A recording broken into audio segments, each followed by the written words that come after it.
Sady 20 febroary teo dia nanasa ny zanaky Madagasikara ampielezana aty Italia ireo zoky ray aman-dreny ao amin'ny Masivo eto Roma mba hifanakaly firariany soa satria tsy mba afaka niarany tsena ny taona 2014 tamin'ny aliny 1 Desambra lasa teo. Taorin'ny hira-pirenena dia Andriamatoa Suzelain Ratoyarjone mpiandraikitra raha-perinasa no nanomboka ny lahatenin'ny fandimbiasana. Nolazainy tamin'izany fa lahara-pahamena ho azy ny anatsara sy hanamafy fifandraisana amin'ireo teratany malagasy monina eto Italia. Izany dia ambara fa misokatra sy midanadana ho anareo ny Masivo tompolahy sy tompovavy.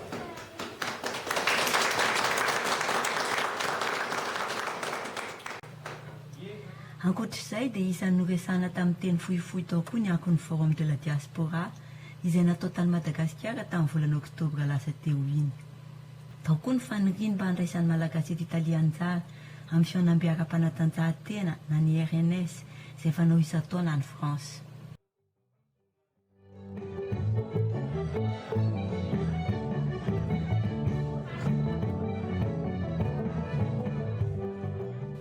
Nosokavana tamin'ny afindrafindrao ny lanonam-pianakaviana.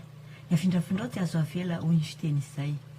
Samy nirotsaka tsehatra toy ny mahazatra daholo na ny malagasy na ny vahiny, na lehibe na ny kely, ny pretra, ny religiozy, ny laika.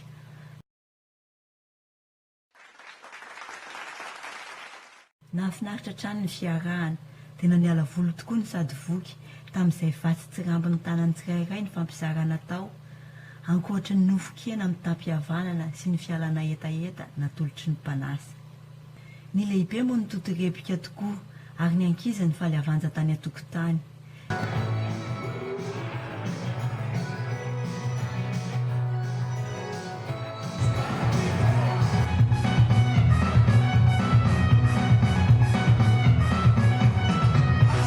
Ka dia fisaorana natolotra ny rehetra.